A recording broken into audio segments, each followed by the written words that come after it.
Meus irmãos, minhas irmãs, graça e paz em Cristo Jesus. Tem sido uma alegria participar com vocês ao longo do dia de hoje, refletindo na palavra de Deus, conversando com irmãos, com irmãs, olhando juntos para o Senhor Jesus, as necessidades do nosso coração, da nossa alma, do nosso ministério, e uma grande expectativa em tudo aquilo que Deus tem feito e ainda fará em nossas vidas para a sua própria glória. Quando nós pensamos em avivamento espiritual, é preciso lembrar que o avivamento tem um custo, tem um preço. O custo, o preço pago pelo Cordeiro Jesus, seu sangue derramado, é suficiente e foi suficiente para comprar toda a igreja por toda a eternidade. Mas há um custo pessoal daqueles que são igreja. Nós falamos hoje pela manhã, reforçamos hoje à tarde, sobre este custo pessoal, e o custo mais alto é justamente o amor. Se nós buscarmos na teologia paulina os critérios bíblicos para o relacionamento interpessoal, nós veremos que Paulo, quando trata de relacionamento interpessoal, ele utiliza de maneira privilegiada 3 palavras, são as mais repetidas. A primeira palavra é paciência, a segunda, longanimidade, e a terceira, o amor. Paciência é a tolerância, nós trabalhamos juntos, estamos juntos, convivemos, conhecemos, nos encontramos, nós precisamos ter paciência, que é uma tolerância em relação ao diferente, em relação àquilo que não cai tão bem, em relação àquilo que não é a nossa preferência, em relação a uma decisão que não seria a nossa decisão. Isso é paciência. Longanimidade é uma palavra em português traduzida do grego macrotimia. Macrotimia significa fôlego profundo. Na época da competição entre os gregos, competição de mergulho, todos mergulhavam. E quem mergulhasse de maneira mais prolongada venceria a competição. E as pessoas mergulhavam e depois de 5, 10, 15 metros, precisavam respirar, subiam. Mas havia algumas poucas pessoas que depois de mergulharem 5, 10, 15 metros, estavam sem ar, ainda conseguiam mergulhar mais 5 metros. Isso era macrotimia, era o fôlego profundo. O que significa? Significa que quando a sua paciência acaba em relação a uma pessoa, aí começa a longanimidade. A pessoa com a qual você convive e que você tem em sua mente, em seu coração, e pode falar: pastor, a minha paciência acabou em relação a essa pessoa já há 3 anos atrás. Agora que vai começar a longanimidade, o fôlego profundo. E aí você convive com longanimidade. A caminhada é da 2ª milha, é virar outra face. E aí depois que você caminha com longanimidade, chega às vezes algumas situações e alguns momentos e alguns relacionamentos que te colocam em xeque, mesmo sendo você longânimo. E a longanimidade começa a acabar. E quando acaba a longanimidade, aí começa o amor. Essa caminhada longa. Paciência, longanimidade e amor são elementos do mesmo processo, da mesma jornada. Quando nós pedimos a Deus por um avivamento, Deus, Ele olha para a nossa vida e nós precisamos saber sobre o que nós estamos falando. Nós estamos pedindo por mudança, por transformação. E muitas dessas mudanças e transformações não serão confortáveis. Não serão confortáveis. Mas serão para a glória de Deus. Abra comigo a sua Bíblia em Hebreus capítulo 4. Hebreus capítulo 4.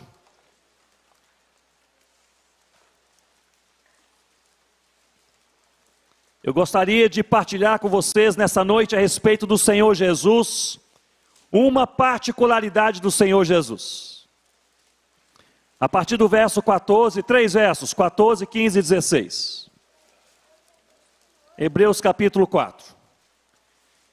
E eu introduzo dizendo que, na publicação mencionada hoje, On Revival, de Jonathan Edwards, ele fala sobre 5 sinais de avivamento. E eu gostaria apenas de citá-los, pois vamos tratar sobre um desses sinais. O primeiro é o reconhecimento de quem é o verdadeiro Jesus e que Jesus está vivo. Isso é sinal de avivamento. Reconhecimento do verdadeiro Jesus e que o verdadeiro Jesus está vivo. E é sobre isso que nós iremos refletir agora à noite. O segundo sinal é a oposição a tudo aquilo que é maligno, que é contra Deus. Em época de avivamento, o povo de Deus repudia tudo aquilo que é contra Deus, de maneira intensa, intencional e constante. O terceiro sinal é quando as pessoas passam a amar mais as Escrituras, a lerem mais a Bíblia, meditarem mais na palavra de Deus, serem atraídas pela palavra de Deus. O quarto sinal é quando as pessoas passam a abandonar a falsidade e buscar a verdade. As pessoas buscam, em seu livro ele detalha esse assunto, as pessoas passam a ter uma atração pelo que é verdadeiro e um repúdio por tudo aquilo que é falso, mesmo, e diz Jonathan Edwards, nos menores detalhes. Os cristãos passam a ser criteriosos.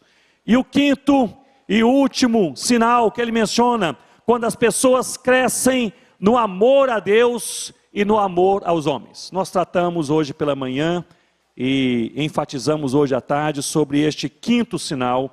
Eu gostaria de partilhar com vocês sobre o primeiro, nesta noite, a necessidade, a expectativa de nós reconhecermos o verdadeiro Jesus e que Jesus, Ele está vivo. Quem é Jesus? Cabe uma história contada de maneira simples para qualquer criança. Muitos de nós ouviu a história de Jesus pela primeira vez ainda na infância. Foi o meu caso. Uma história contada de maneira simples, com palavras simples e compreendida, mesmo na infância. Portanto, quem é Jesus é algo simples que entra na nossa mente e desce no nosso coração. Por outro lado, quem é Jesus, a sua identidade, possui também uma profunda complexidade. Ao revelar-se como Deus, que é também homem, como Cordeiro, que é também leão, como parte da Trindade, e a sua função de rei, de profeta e de sacerdote. Um avivamento acontece quando o povo de Deus passa a reconhecer quem é Jesus e o que Ele fez por nós. Nesta noite, eu gostaria de pensar com vocês sobre Jesus como sumo sacerdote. Jesus como sumo sacerdote. Quem escreveu essa carta, não se sabe bem se o próprio apóstolo Paulo ou outro, mas certamente alguém que conhecia profundamente o Antigo Testamento e também alguém que conhecia Timóteo. E justamente eu escolhi esses 3 versículos, porque estão resumidos nesses 3 versículos, 3 verdades fantásticas, transformadoras da nossa história, que em certa medida resumem os capítulos 3, 4 e 5 dessa carta aos Hebreus. O primeiro versículo que você e eu lemos, logo o versículo 14, diz: tendo pois a Jesus, o Filho de Deus, ele é qualificado aqui, o Filho de Deus, como grande sumo sacerdote. Ele teve uma ação que penetrou os céus, portanto conservemos firmes a nossa confissão. Meus irmãos e minhas irmãs, em Cristo a nossa fé é possível. Isso é maravilhoso, isso é fantástico, isso é transformador. Nós só conseguimos crer por causa de Cristo. Em Cristo a nossa fé é possível. Não é da nossa natureza crer, aliás, é da nossa natureza duvidar. Me acompanhe. Mesmo abraçando a fé no Senhor Jesus, mesmo tendo uma experiência cristã prolongada, mesmo sendo pregador da palavra de Deus, conselheiro cristão, mesmo sendo plantador de igrejas como muitos dos irmãos que aqui estão, é possível que a nossa mente ainda seja, de maneira continuada, bombardeada por pensamentos de dúvidas. Estou certo em falar isso? Mesmo aquele que conhece a Deus profundamente e prolongadamente, pode ser assaltado ainda nesta noite, com pensamentos duvidosos sobre tudo aquilo que é essencial, pois é da nossa natureza carnal caída duvidar. Será que a palavra é verdadeira? Será que de fato é verdadeira? Será que Deus é real? Será que a salvação é apenas em Jesus? Será que de fato existe o céu? Ou ao fechar os olhos nessa terra, eu irei experimentar apenas uma eterna escuridão? Será que, mesmo o crente mais experiente, pode ser assaltado por pensamentos de dúvidas? Pois não é da nossa natureza humana crer, é da nossa natureza duvidar. E é por isso que esse versículo, ele é fantástico e transformador. Ele diz: tendo pois a Jesus, o Filho de Deus, como grande sumo sacerdote, que penetrou os céus, conservemos, ou seja, porque Ele é quem Ele é, e porque Ele fez o que Ele fez, é possível você e eu termos fé no Senhor Jesus.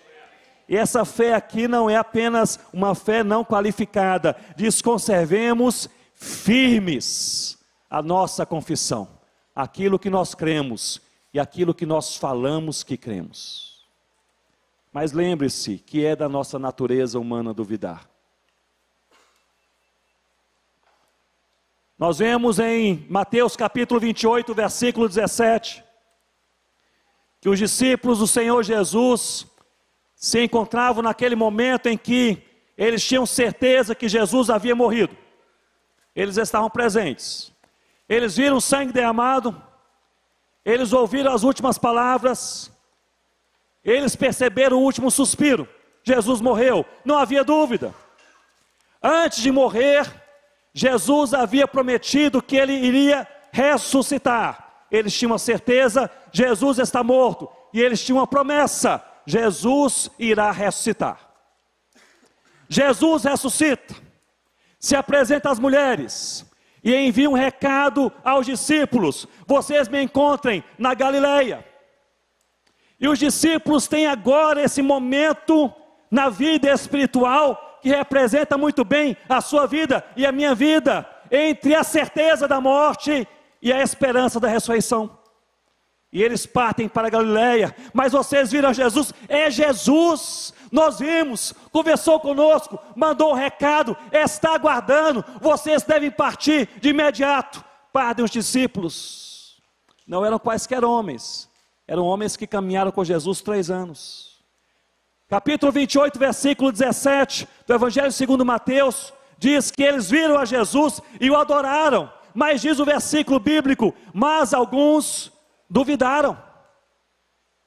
Isso é chocante, porque não se trata de quaisquer homens. Eram homens que viram Jesus pregando o evangelho do reino, eram homens que viram Jesus curando os enfermos, homens que viram Jesus expulsando demônios, homens que viram Jesus ressuscitando mortos.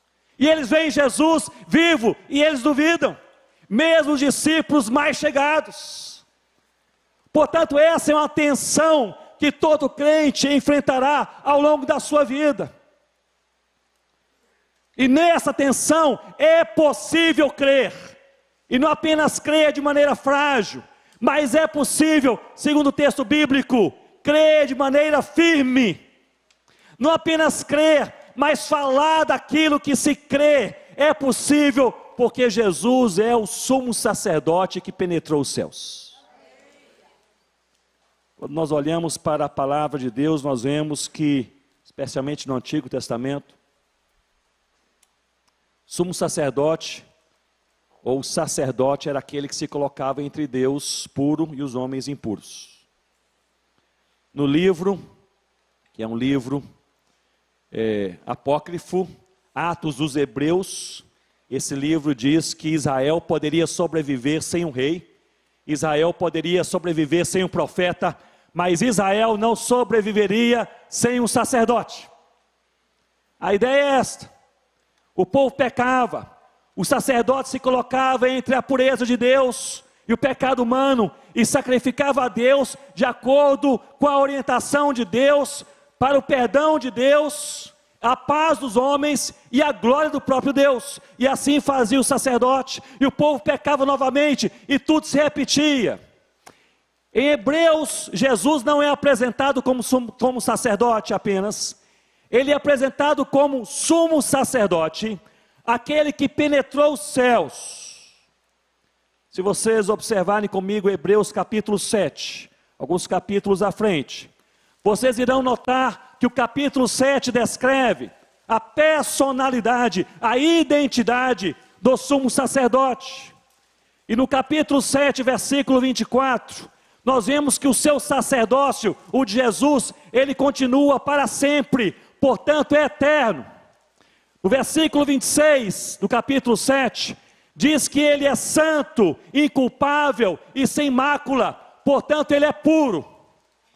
E no versículo 27, nós lemos que ele fez isto, ou seja, derramou o seu sangue como oferta escolhida por Deus e para Deus. E fez isso de uma vez por todas, até mesmo aqui uma expressão grega, ephapax, que significa que nada mais é preciso. Tudo que foi feito, que precisaria ter sido feito, foi feito pelo Senhor Jesus. Portanto, esse sumo sacerdote, ele possui a qualidade, ele possui identidade, ele é eterno no versículo 24, ele é puro no versículo 26, e ele é absoluto no versículo 27. Agora voltem comigo no capítulo 4, e vamos reler o versículo 14. Agora, tendo em vista esta personalidade, essa identidade do sumo sacerdote Jesus. Versículo 14 diz assim: tendo pois a Jesus, o Filho de Deus, como grande sumo sacerdote, ou seja, eterno, puro e absoluto, aquele que penetrou os céus, conservemos firmes a nossa confissão. O que faz você e eu crermos em Jesus é Jesus. O que faz você e eu não perder a fé é Jesus. O que faz você e eu falar de maneira clara daquilo que se crê é o próprio Senhor Jesus, porque Ele fez o que Ele fez, porque Ele amou do jeito que Ele amou. Nós podemos crer, e podemos crer de maneira firme, e crer de maneira audaciosa, falando ao mundo aquilo que nós cremos no Senhor Jesus. Mas quando nós olhamos para isso, nós confrontamos a realidade dos feitos de Jesus com a realidade dos nossos feitos e das nossas ambições. Muitas vezes, temos até mesmo a impressão que nós cremos por causa de nós, que cremos por causa dos nossos pregadores, que cremos por causa dos nossos seminários, que cremos por causa da nossa capacidade, e nós deixamos assim de ser cristocêntricos. Meus irmãos, minhas irmãs, eu estou convencido que um dos principais problemas na América Latina, na igreja da América Latina, mas vamos recortar um pouco mais na igreja brasileira, é que nós falamos demais sobre nós mesmos e falamos pouco sobre o Senhor Jesus. Nós falamos mais sobre os nossos heróis do que sobre Cristo. Falamos mais sobre as nossas logomarcas do que sobre a cruz. Nós falamos mais sobre os nossos projetos do que sobre o reino. Nós levantamos mais a nossa bandeira, quando deveríamos levantar bem alto, é a bandeira do Cordeiro de Deus que tira o pecado do mundo. Eu creio que um avivamento pessoal, um avivamento eclesiástico, um avivamento familiar, um avivamento verdadeiro, ele há de acontecer quando nós, pela graça de Deus, levantarmos mais alto, é a bandeira do próprio Senhor Jesus Cristo. Mas para que isso aconteça, nós precisamos falar menos sobre nós, e precisamos falar mais sobre Jesus. Avivamentos acontecem quando o povo de Deus, pela graça e pelo poder de Deus, passa a crer mais. Porque nós cremos por causa de Cristo. Quando o povo de Deus, pela graça e poder de Deus, passa a crer mais. Uma oração continuada no coração de cada crente deveria ser essa: Senhor, aumenta a minha fé. Porque a fé possui 3 efeitos diretos sobre a vida dos crentes da igreja do Senhor Jesus, sobre a sua experiência cristã, já como aquele que é salvo pelo Cordeiro de Deus. A fé, em primeiro lugar, dá descanso. Quanto mais nós cremos, mais nós descansamos. Quanto mais nós cremos, mais nosso coração se apazigua. Quanto mais nós cremos, mais a nossa alma tranquiliza. Meu irmão, minha irmã, olhe para mim nesse momento e pense comigo. Se você e eu verdadeiramente crer, verdadeiramente, se nós nessa noite verdadeiramente cremos que o Senhor Jesus, que amamos e seguimos, é de fato o dono do universo, o Rei dos reis, o Senhor dos senhores, o sumo sacerdote que adentrou os céus, aquele que tem todo o poder, aquele que é digno de todas as coisas, aquele que empodera a sua própria igreja, aquele que está acima de todas as coisas, e tudo pode fazer, se de fato nós cremos desta maneira. Nós vamos para a nossa casa hoje à noite, colocamos a nossa cabeça sobre o travesseiro, e podemos conversar com a nossa alma, como conversava Davi, dizendo: descansa, ó minha alma, no Senhor, porque Deus cuida de mim. É uma questão de fé. Quanto mais nós cremos, mais nós descansamos. Muitas vezes perdemos o sono e perdemos o descanso. Não é pelo mar revolto da vida, é porque nós não cremos o suficiente. Mas há uma ligação entre fé e descanso. Mas a fé também, ela impulsiona a missão. Porque quanto mais cremos, mais nós queremos servir. Isso é notório. Quanto mais cremos, mais nós queremos que outras pessoas possam crer. É aquele desejo profundo. O que eu creio é tão maravilhoso. O que eu creio é tão transformador. O que eu creio faz tanto sentido em minha vida, resgatou a minha história. O que eu creio é tão majestoso. Eu desejo que outros possam crer também. Quando a igreja do Senhor Jesus, ela passa a crer com profundidade, essa igreja, ela é enviada, ela é impulsionada quase que naturalmente para a missão. Sem nem perceber, você está batendo a porta do seu vizinho, ele abre a porta e você quase que diz diretamente: por favor, crê em Deus, é tão maravilhoso, transformou a minha vida, você não sabe o que você está perdendo, crê em Deus, vou orar para que Deus te salve, crê em Deus. Você vai ouvir sobre um projeto de plantio de igrejas, você está dentro. Você vai ouvir que os jovens estão planejando evangelizar na praça, você participa, mesmo sendo avô, avó, você não quer saber, você quer participar, porque você está tão cheio de fé, de uma verdadeira convicção de que Deus é Deus, que você deseja profundamente que outras pessoas creiam como você. A fé verdadeira impulsiona a missão. A missão não é o resultado de uma organização, de um movimento, de uma estratégia. A missão é um resultado da fé.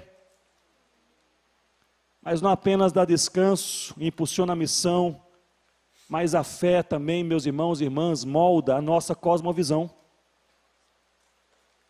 À medida que você e eu passamos a crer de maneira profunda, nós passamos a enxergar o mundo com outros olhos. E nós passamos a nos enxergar nesse mundo com outros olhos, com o propósito de Deus. um dos fundadores da WEC International, uma missão com mais de 100 anos, plantadora de igrejas, sobretudo na África. Ele acordava a cada manhã, abria os seus olhos e fazia a Deus essa pergunta: e agora, Senhor, o que o Senhor tem para mim nesse dia? Essa expectativa é agora, Senhor. E agora, Deus, qual é o plano? Qual é o propósito? Qual é a ideia? Qual é o teu propósito para o dia de hoje? Senhor Deus, eu estou dentro.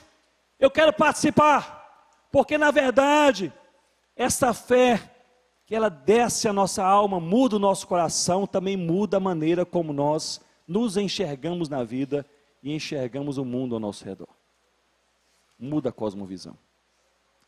Em julho do ano passado, eu tive o privilégio de visitar os Concombas na África, com os quais nós trabalhamos durante 9 anos, Rossana e eu, os nossos filhos também ali. E foi tão bom rever aqueles irmãos. Eu cheguei até a aldeia onde nós moramos, aquele período, e na verdade eu fui visitá-los porque eles estão traduzindo o Antigo Testamento. Nós traduzimos o Novo Testamento, foi publicado pela Casa Editora Presbiteriana em outubro de 2004, foi entregue o Novo Testamento em mãos, 3.000 exemplares, havia mais de 1.000 concombas convertidos a Cristo embaixo das árvores, das mangueiras. Nós chegamos com aqueles Novos Testamentos, entregamos para os presbíteros. A primeira pergunta que me fizeram: e o Antigo Testamento? Decepção, pensei que ficariam. Mas meus irmãos ali, eles começaram a orar pelo Antigo Testamento. Eu falei: nós não podemos nos envolver, é um projeto 3 vezes maior do que o Novo Testamento, e nós estamos agora trabalhando na Amazônia indígena. E eles falaram: nós vamos traduzir o Antigo Testamento. E eles separaram, no final de 2004, separaram 4 rapazes concombas, todos eram solteiros naquela época, crentes em Cristo, piedosos, pessoas sérias, que amam o Senhor Jesus e amam a palavra. Enviaram a igreja concomba com recurso próprio, enviou aqueles 4 jovens para a capital Acra, e ali passaram 10 anos, aprenderam inglês, fizeram um curso completo de teologia, e um curso completo de tradução da Bíblia. No Natal de 2015, eu estava na Guiné-Bissau, dando treinamento em plantio de igrejas, recebi ali um WhatsApp, porque Concomba hoje tem WhatsApp, e enviou ali um WhatsApp, dizendo: venha aqui rapidamente, porque nós temos uma situação a resolver. Eu pensei que era uma tragédia, não está tão distante, Guiné-Bissau, fui até Gana, cheguei a Acra, e qual foi a emergência? E eles falaram: os 4 rapazes estão prontos para começar a tradução do Antigo Testamento. Começaram em 2015, eles já traduziram 15 livros do Antigo Testamento. Louvado seja Deus. Eu fui em julho para iniciar a revisão de Gênesis. E fui até a nossa aldeia para rever os amigos, irmãos. Quando Rossana e eu saímos de Gana, aliás, daquela aldeia, havia apenas uma igreja naquela aldeia. Era a primeira igreja plantada naquela região, nasceu naquela aldeia. E havia apenas essa igreja em um canto da aldeia. Para minha surpresa, agora havia 4 igrejas. Há várias igrejas em outras aldeias, mas naquela aldeia, é uma aldeia que não é tão grande assim, havia apenas essa igreja, mas se multiplicou, são 4. Eu falei: houve alguma divisão? E eles falaram: não, nós resolvemos que deveríamos estar em 4 cantos da aldeia, é mais fácil para evangelizarmos as outras aldeias mais próximas. Falei: graças a Deus, 4 igrejas, fiquei alegre, resolvi passar pelas 4 igrejas, mas depois voltei pelo meio da aldeia, e tive ali uma visão chocante, porque no meio da aldeia havia e há uma mesquita muçulmana grande, e aquilo me incomodou. Louvado seja Deus pelas 4 igrejas, mas não havia nenhum muçulmano nessa região quando nós saímos. Agora uma mesquita muçulmana no centro da aldeia de Coni. O que está acontecendo? Resolveram juntar as 4 igrejas naquele dia à noite. O culto, aquele estilo bem concomba, que tem hora para começar, não tem hora para terminar. Depois de 3 horas e meia de louvor, aí alguém faz uma oração e fala: vamos cantar um pouco mais. E aí eles louvam um pouco mais, e depois alguém se lembra de mais um cântico. Aí sempre tem uma senhora, é a mesma senhora que diz: eu queria repetir 3 cânticos. Ela escolhe os 3 cânticos. E ali depois da exposição da palavra de Deus, uma bênção, estarmos juntos com os irmãos e irmãs, e depois me reuni com os presbíteros. A primeira pergunta que eu fiz foi: e essa mesquita? Qual é a história? O que vocês acharam? O que vocês estão pensando sobre isso? Uma mesquita no meio da aldeia mais cristã dessa parte dos Concombas. E aí o filho do Mebá, já falecido, mas que hoje é um presbítero daquela igreja, aquela primeira igreja, ele se levantou e disse: nós estamos tão alegres. Aí eu comecei a me preocupar. E nós oramos por isso há tanto tempo. Me preocupei ainda mais. E fiquei calado para saber o que está acontecendo. Ele disse: quando vocês saíram, vocês nos falavam para nós evangelizarmos os muçulmanos, mas nós não conhecíamos muçulmanos. A gente viajava, não tinha muçulmano. E alguém na cidade viu um muçulmano? Não, não tem muçulmano. E a gente orava pelos muçulmanos, até que um dia 16 muçulmanos africanos de outra tribo chegaram na nossa aldeia e falaram: nós podemos morar entre vocês? E nós falamos: graças a Deus. É claro que podem morar, são muçulmanos de verdade, somos. Mas qualquer terrinha, você nos dá para morarmos? Não, é no centro da aldeia, a melhor terra, construa uma casa. Mas nós vamos construir uma mesquita também, o que vocês quiserem. E eles estão ali, cercados por 4 igrejas. E eles falaram: foi uma bênção, nós conseguimos evangelizar os muçulmanos. 5 já vieram ao Senhor Jesus. Estão trazendo agora as suas famílias. E eles falaram: foi uma alegria quando chegaram. E me perguntaram: o que você achou? Eu disse a mesma coisa.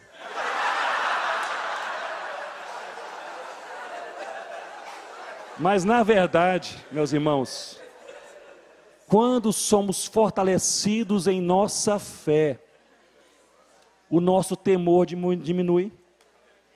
Quando somos fortalecidos em nossa fé, a ousadia cresce. Quando somos fortalecidos em nossa fé, nós passamos a verdadeiramente crer que Deus de fato é soberano. Não tememos essas coisas. E vemos grandes oportunidades em situações que outros percebem apenas um grande risco. Cosmovisão mudada, o que muda a nossa cosmovisão é a maneira como nós cremos em Deus. Versículo 14: em Cristo a nossa fé é possível. Louvado seja Deus por isso. Versículo 15, me acompanhe. Nós vemos agora o outro lado da moeda. Se o versículo 14 atesta que é possível crer por causa de Cristo, o versículo 15 nos mostra que em Cristo a nossa fraqueza é revelada. 14 diz: creia, Ele é o sumo sacerdote que adentrou os céus. O 15 diz: você é fraco, você é quebrado, você é necessitado, mas Deus tem misericórdia. O versículo 15 nos diz: porque não temos sumo sacerdote que não possa, o que, irmãos? Compadecer-se. De que, irmãos? Da nossa fraqueza. Antes foi Ele tentado em todas as coisas, a nossa semelhança, mas sem pecado.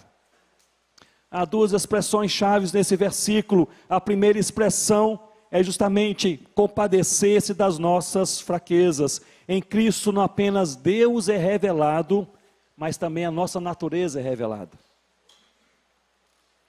Nós enxergamos quem de fato somos somente quando estamos em Cristo. À medida que nós verdadeiramente cremos em Cristo, passamos a enxergar de maneira mais clara e real quem nós somos e como nós estamos.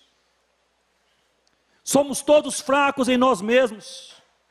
Nós somos todos potencialmente fracos, biologicamente, psicologicamente, moralmente, espiritualmente. Se você não está fraco agora em uma dessas áreas, mas você mesmo assim é potencialmente fraco, pode enfraquecer a qualquer momento. A segunda expressão no versículo 15, que chama a nossa atenção, que é chave, é que Ele se fez a nossa semelhança. Jesus se tornou humano, porque nós somos humanos. É simples assim. Por isso Ele conhece exatamente as nossas tentações e os nossos desafios. Ele andou no nosso chão, Ele falou a nossa língua, Ele comeu a nossa comida, Ele viveu a nossa cultura, Ele viu de perto o nosso pecado, sem pecar, diz a palavra de Deus. Agora me acompanhe para isso, que eu creio que é uma revelação no versículo 15, que enche o nosso coração de esperança. Não existe nenhuma fraqueza, nenhuma dúvida, nenhuma dor e nenhuma angústia que você experimenta que não sejam conhecidas pelo Senhor Jesus. Nada. Por isso Ele se tornou humano, Ele se esvaziou da sua própria glória, Ele se fez semelhante a nós, e experimentou o que nós experimentamos, mas de maneira totalmente pura, imaculada, sem pecado. Não há nenhuma angústia que você experimenta que Jesus não conheça. Não há nenhuma dor que você experimenta que Jesus não conheça. Não há nenhuma situação grave em sua vida que você experimenta que seja desconhecida pelo Senhor Jesus. Reconhecer a nossa fraqueza, e aí nós temos na teologia paulina da soberania de Deus a necessidade, e deixe-me aqui elaborar um pouco mais, a necessidade de conciliarmos a crença, a convicção no poder de Deus e na fraqueza humana ao mesmo tempo. Isso é importante, porque reconhecer a nossa fraqueza sem reconhecer o poder de Deus leva-nos a uma teologia quebrada, a vitimização, a autopiedade, e mata a esperança, porque nós reconhecemos que somos fracos, mas não reconhecemos que Deus tem todo o poder. Por outro lado, reconhecer o poder de Deus sem reconhecer a fraqueza humana leva-nos também a uma outra teologia quebrada, que é a teologia frequente na América Latina, do triunfalismo e do autoempoderamento. Nós tudo podemos, vamos decretar, vamos falar, vai acontecer, porque a minha palavra tem poder. A teologia paulina da soberania de Deus concilia a crença no poder de Deus, ao mesmo tempo que nós cremos e entendemos a nossa própria fraqueza. Hoje à tarde eu mencionei para vocês que sem Deus nada acontece, mas que com Deus qualquer coisa pode acontecer. E eu acho que este é o resumo prático, aplicável da crença de que Deus é soberano. Somos fracos, mas Deus é forte. Sem Deus nada acontece. Nós somos tão fracos que nós não conseguimos fazer acontecer. Sem Deus nada, mas Deus é todo poderoso. Com Deus qualquer coisa pode acontecer. Deus pode fazer algo novo e bom em nossas vidas amanhã, se Ele assim se agradar. Deus pode nos surpreender com aquilo que está acontecendo em nossa casa, se Ele assim desejar. Deus pode responder a oração do seu coração, se Ele assim resolver. Deus pode. E parece que como crentes, nós somos chamados a viver nessa tensão. Somos fracos, mas Deus é forte. Nós não podemos, mas o meu Deus tudo pode. E nós olhamos para Deus e olhamos para nós, e somos convidados pela palavra de Deus a viver em uma inteira, plena, profunda dependência do Senhor Jesus. Porque, meus irmãos, à medida que nós conhecemos a Deus, mais nós dependemos de Deus. O triunfalismo e o autoempoderamento é para aqueles que não conhecem verdadeiramente a Deus e não conhecem verdadeiramente os seus próprios corações. Nós precisamos, na nossa fraqueza, precisamos ser fortalecidos no Senhor e na força do seu poder. Eu gostaria de destacar para vocês Efésios capítulo 6. Efésios capítulo 6, no verso 10, Paulo termina a conclusão, aliás, termina essa carta, inicia no verso 10 essa conclusão, e ele termina essa carta com apenas um conselho. Queria apenas relembrar com vocês, no capítulo 1 da carta de Paulo aos Efésios, Paulo diz que Deus é o Criador de todas as coisas, que nós somos salvos no Senhor Jesus, temos o Espírito Santo e vivemos para o louvor da sua glória. É o que ele diz no capítulo 1. No capítulo 2, ele diz que tudo isso é verdade, mas há uma outra realidade: nós estamos ainda em guerra. Porque se você lê apenas Efésios 1, você pensa, está tudo resolvido. Deus é Deus, eu sou salvo, o Espírito habita em mim e eu vivo para o louvor da sua glória. Está tudo resolvido. Mas você lê o capítulo 2 e Paulo apresenta que existe ainda uma guerra em andamento, uma tensão, e há 3 forças que lutam diariamente contra nós. A primeira ele chama de carne, a segunda de mundo e a terceira de diabo. Curiosamente ele fala mais sobre a terceira nessa carta toda do que sobre a primeira e a segunda. Capítulos 3 e 4, ele fala que a solução, e me acompanhe, a solução para essa tensão, eu relembro, qual é a tensão? Deus é todo poderoso, mas nós ainda estamos em guerra. Essa é a tensão. A solução para essa tensão não é a experiência pessoal, não é o conhecimento intelectual, nem é a capacidade humana. A solução é o aperfeiçoamento da nossa fé. Capítulos 3 e 4. Precisamos ter a nossa fé enraizada, aprofundada, aperfeiçoada no Senhor Jesus. O que resolve é a crença, é a convicção, é a fé. Capítulo 5 e capítulo 6, ele começa a falar sobre relacionamentos. E para alguns pode parecer que Paulo mudou de assunto. De repente ele abriu um parênteses, foi falar sobre relacionamento entre patrão e empregado, esposo e esposa, pais e filhos e assim por diante. Mas na verdade Paulo está tratando do mesmo assunto. Ele está falando sobre a arena onde a nossa fé mais será testada. É na arena dos relacionamentos humanos. Ou seja, se há alguma coisa fraca em nosso coração, essa fraqueza virá à tona à medida que nós nos relacionamos com outras pessoas. Na arena do relacionamento humano, você não esconde a sua fraqueza para sempre. E aí chegamos no capítulo 6, do verso 10. E ele termina essa magnífica carta com apenas um conselho. No versículo 10 ele diz: sede fortalecidos, ou seja, depois de todas essas coisas tendo sido faladas, sede fortalecidos no Senhor e na força do seu poder. Paulo está aqui exortando a igreja em Éfeso para ela se fortalecer em Deus. E passa a falar sobre a armadura de Deus, que nós bem conhecemos o texto. No versículo 11, ele dá a primeira razão pela qual você e eu precisamos buscar o fortalecimento em Deus e de Deus diariamente em nossas vidas, para nós não cairmos nas armadilhas de quem, irmãos? Do diabo, coisa séria. Versículo 11 é seríssimo. Versículo 11, Paulo está dizendo o seguinte: meus irmãos, minhas irmãs, vocês se fortaleçam em Deus, porque o diabo está preparando ciladas contra as suas vidas. Isso é sério. Versículo 13, Paulo diz para nós podermos enfrentar o dia mau. Ou seja, existe o dia bom e existe o dia mau. Nós precisamos estar fortalecidos em Deus para quando o dia mau chegar, nós continuarmos crentes. Continuarmos crentes. Passarmos pelo deserto, pelo vale. Talvez você esteja passando pelo deserto da sua vida, pelo vale do seu ministério. E você, porque você está enraizado em Deus, com a fé em Cristo, você pode olhar para Deus nessa noite e falar: Senhor, eu não entendo nada. Se eu pudesse escolher, eu não passaria por essa provação. Aliás, isso não faz sentido para a minha mente, o meu coração, mas a minha vida está em tuas mãos. Louvado seja o nome do Senhor Jesus.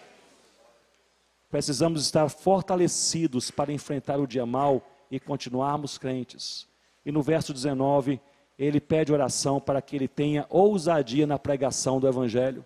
Ou seja, Paulo está ensinando a igreja em Éfeso que essa igreja precisa buscar a força do Senhor, ser fortalecida no Senhor, para não cair nas armadilhas do diabo, para resistir quando o dia mau chegar e para ter ousadia na pregação do Evangelho. Isso me chama a atenção, porque Paulo raramente pede oração por ele nas suas cartas, vocês sabem disso.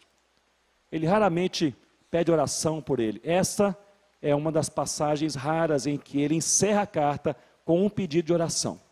Ele não pede para sair da prisão, ele não pede para ter mais companheiros de caminhada, ele pede para ter, orem por mim para que eu tenha ousadia, intrepidez na pregação do Evangelho.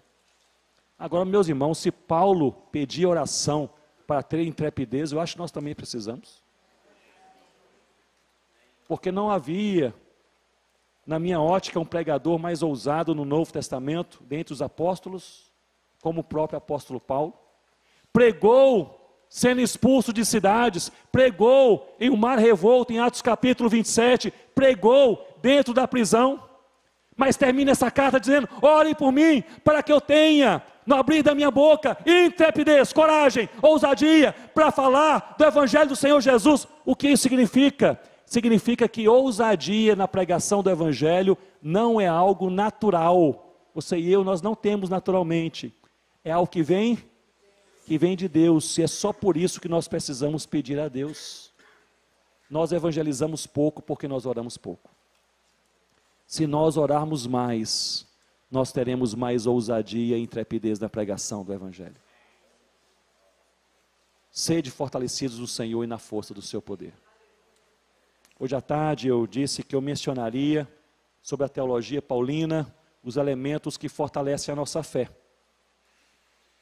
E eu creio que se nós conciliarmos todas as cartas paulinas, nós iremos identificar 7 práticas cristãs que fortalecem a maneira e a qualidade da nossa crença em Deus, ou seja, a nossa fé.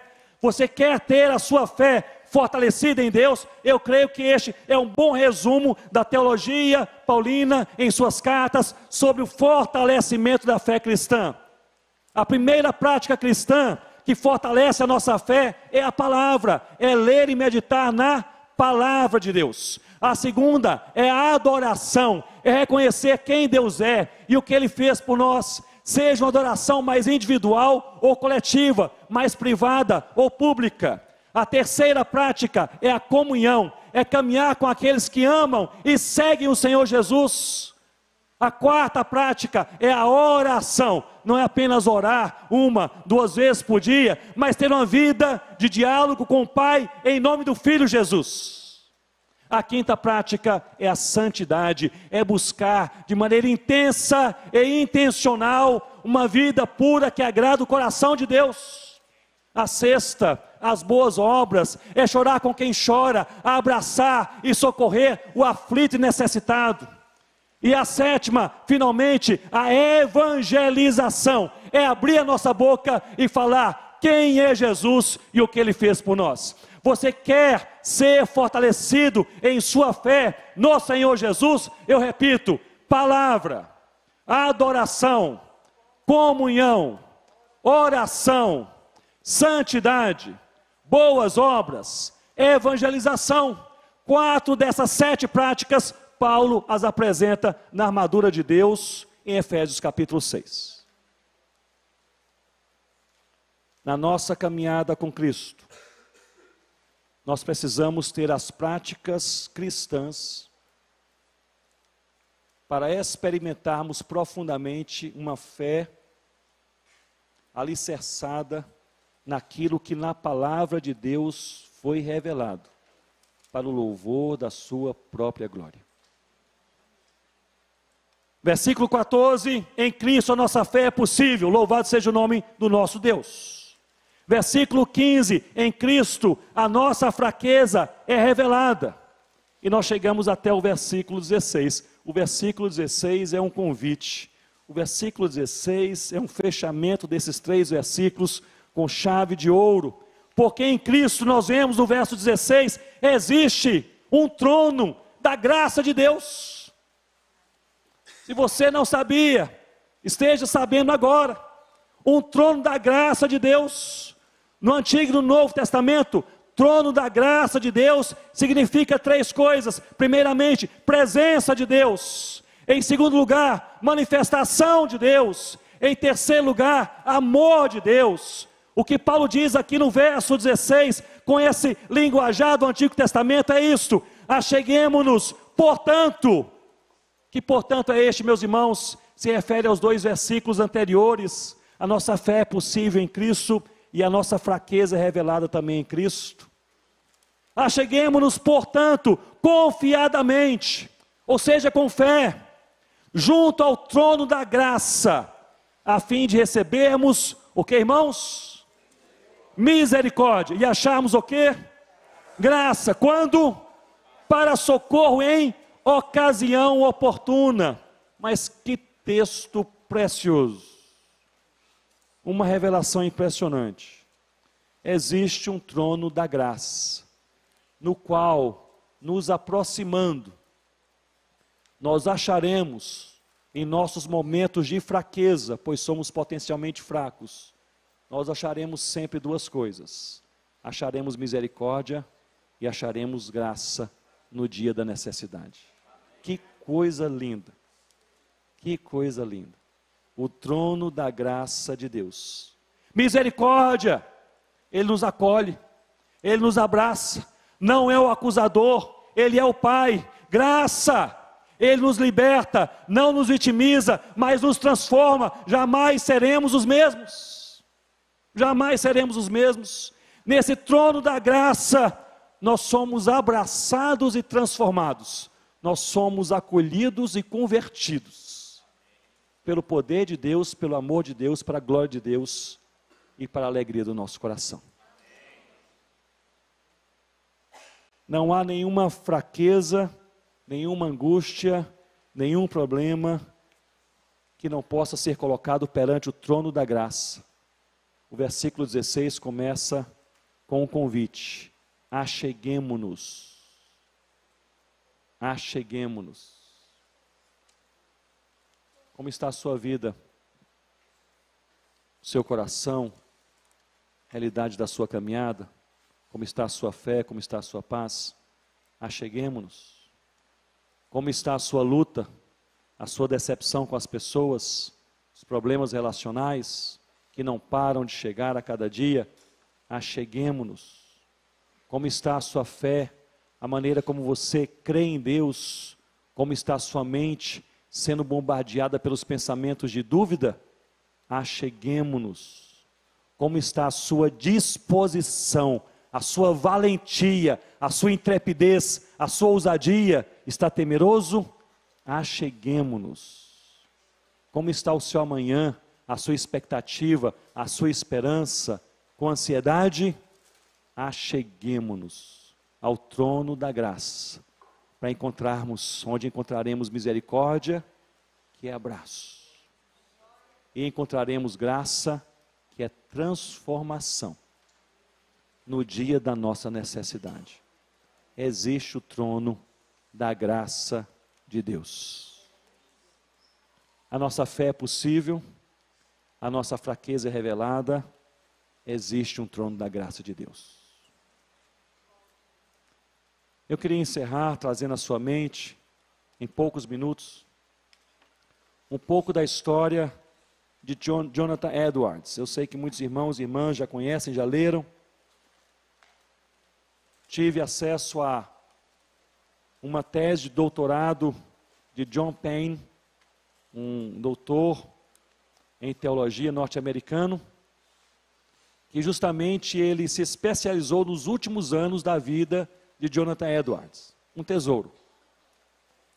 Você deve se lembrar que Jonathan Edwards foi um pastor brilhante e teólogo calvinista do século XVIII, considerado a mente mais brilhante da sua geração, entre os cristãos e entre os não cristãos.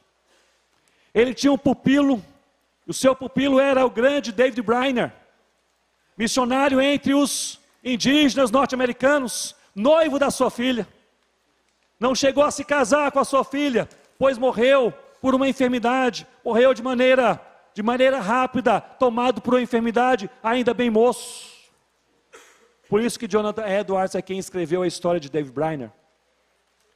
O Jonathan Edwards foi o pregador do famoso sermão Pecadores nas Mãos de um Deus Irado. E talvez pensemos que foi um sermão pregado com grande eloquência, com voz alta, talvez com palavras bem elaboradas, mas foi um sermão pregado à luz de candeeiro, à luz de vela, lido com voz mais pausada, e Deus, Ele se move no meio do seu povo, e ali produz, não apenas a partir desse sermão, mas da vida deste homem, usado por Deus, um avivamento naquela terra. Jonathan Edwards escreveu sobre avivamento, pois ele orava por um avivamento, ele experimentou um avivamento. Foi pastor também de uma igreja local, a igreja mais influente na América naquela época, a igreja de Northampton. Pastor nessa igreja durante 21 anos, igreja dos nobres, dos diplomatas, dos americanos e dos estrangeiros. Todos concorriam para aquela igreja, queriam ouvir o grande Jonathan Edwards pregar. 21 anos depois de pastoreio na mesma igreja, houve uma controvérsia teológica sobre a ceia do Senhor. Havia muitos diplomatas estrangeiros, pessoas que não eram cristãs, mas visitavam aquela igreja, e os presbíteros, líderes pensaram, não cai bem, não pega bem, nós não abrimos a mesa, a ceia do Senhor também para esses. São pessoas importantes, estão entre nós. Jonathan Edwards, fiel em sua teologia, convicção bíblica, ele disse, essa é a mesa do Senhor, para a família do Senhor, não abro mão. Controvérsia teológica, partiu a igreja, houve aquela confusão, pessoas tomaram um partido e outro, a maioria convencida a abrir a mesa do Senhor a todos.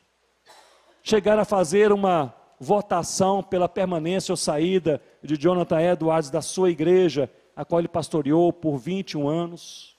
Dos 230 membros, 207 votaram pela sua saída imediata. Não apenas ele saiu da sua igreja, mas não foi bem explicado por que ele saiu. A liderança constrangida, sabia que era um erro teológico, não queria se expor, não falou abertamente, saiu porque teve necessidade de sair, houve rumores, imoralidade, algum pecado, alguma outra questão, o que está acontecendo?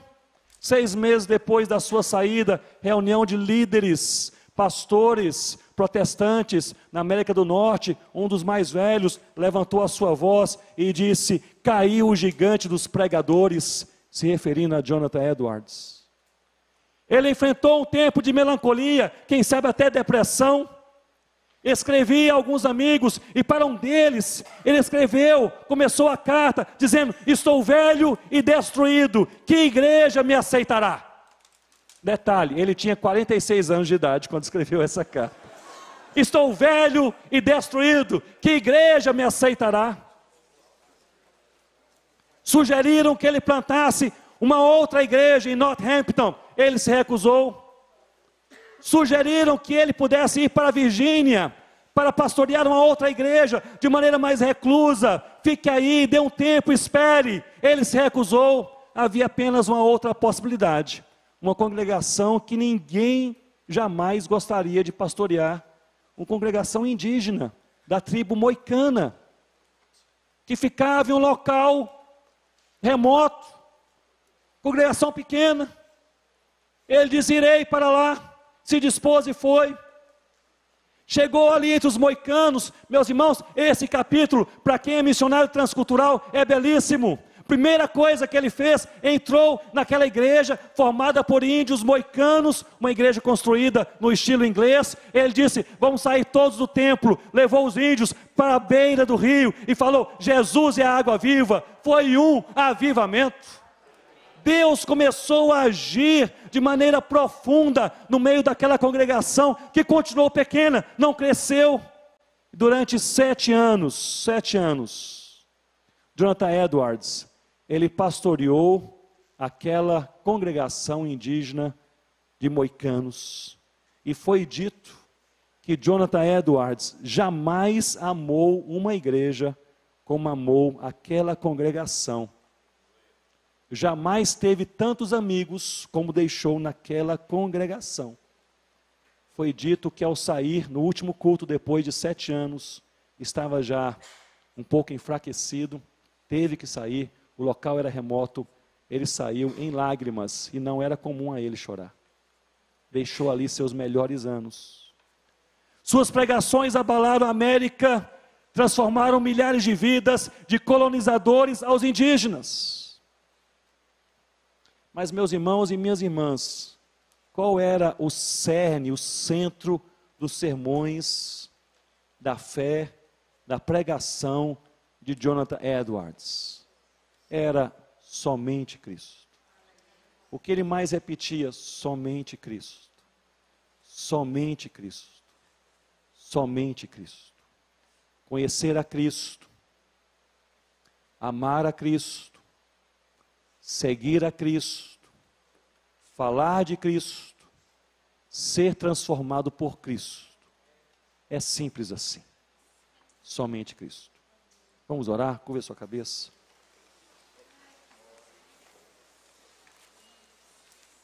Há um trono da graça de Deus. Você e eu achamos misericórdia, abraço, aconchego, acolhimento. E achamos graça, favor imerecido, transformador, que muda a nossa realidade e a nossa história.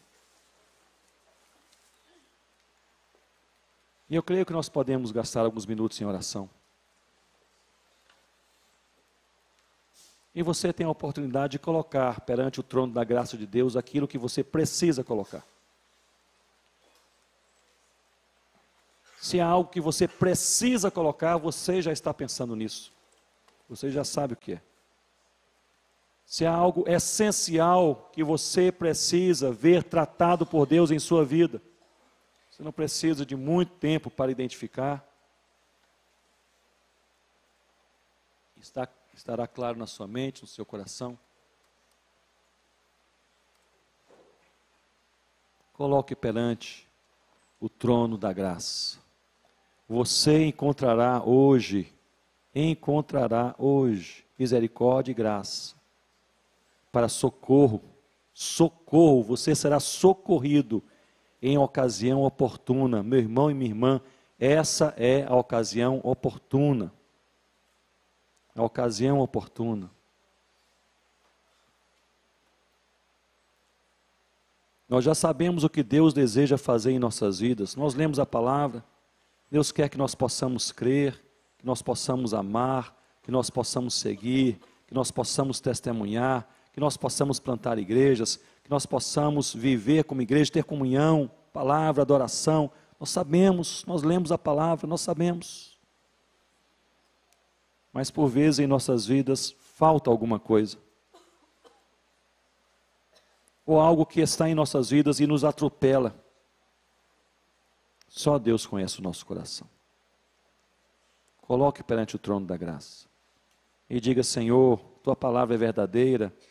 Existe um trono da graça. E existe o momento da necessidade. Meu momento é hoje. Existe o dia do socorro. Meu dia do socorro é hoje.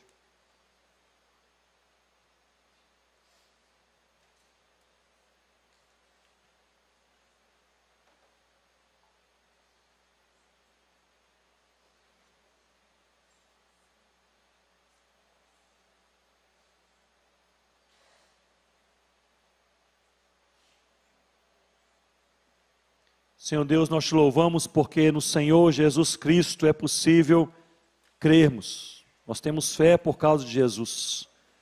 Muito obrigado porque a nossa fé não apenas ela existe, mas é guardada também no Senhor Jesus. E a fé que o Senhor nos dá em Cristo Jesus é uma fé firme. Senhor Deus, muito obrigado porque nós temos consciência da nossa fraqueza. Não nos achamos superiores, independentes, autônomos, não, Senhor. Ó Deus, nós nos achamos dependentes, necessitados, precisamos do Senhor em nossas vidas. Ó Deus, muito obrigado porque o Senhor nos convida a nos achegarmos ao teu trono da graça. Ó Deus, é do teu trono da graça, do favor imerecido. Ó Deus, é ali que nós somos salvos, é ali que somos santificados, é ali que somos confrontados, é ali que somos tratados, é ali que somos também acolhidos. E ali, Senhor Deus, no teu trono da graça, onde nós estamos perante o teu trono da graça, nós podemos falar qualquer coisa. Nós podemos abrir o coração sem medir as palavras. Nós podemos falar de maneira clara que não falaríamos a ninguém. Falamos ao Senhor, porque o Senhor, o sumo sacerdote que adentrou os céus, se fez à semelhança de homem, viveu as nossas dores, mas sem pecar, nos ama e nos traz para perto do coração do Pai, onde há verdadeira santidade. Esse é o nosso desejo, que o Senhor mude as nossas vidas em tudo que precisa ser mudado. Ó Deus, ajuda aqueles que estão abatidos e os anime em nome de Jesus. Ajuda aqueles que estão feridos pelo trabalho, pelo próprio ministério, pela igreja. Senhor Deus, dê perdão em nome do Senhor Jesus. Ajuda aqueles, Senhor Deus, que estão tendo dificuldade de relacionamento. Dê paciência, ó Pai. E quando, Senhor Deus, se não for suficiente, dê também longanimidade. E se, Senhor Deus, também for exaurida, dê amor em nome de Jesus. Senhor Deus, que o Senhor, o Pai, possa ajudar aqueles que estão com dúvidas em suas mentes. Será que há Deus? Será que tudo isso é verdadeiro ou é invenção humana? Senhor Deus, aumenta a nossa fé em nome do Senhor Jesus. Ó Pai, que o Senhor também nos fortaleça na palavra, nos fortaleça na adoração, nos fortaleça na comunhão, fortaleça-nos, ó Deus, na oração. O Senhor nos fortaleça na santidade. Nós pedimos, nos fortaleça nas boas obras e nos fortaleça, ó Deus, na evangelização. Para o louvor da Tua glória, nós oramos em nome de Jesus. Amém, Senhor Deus.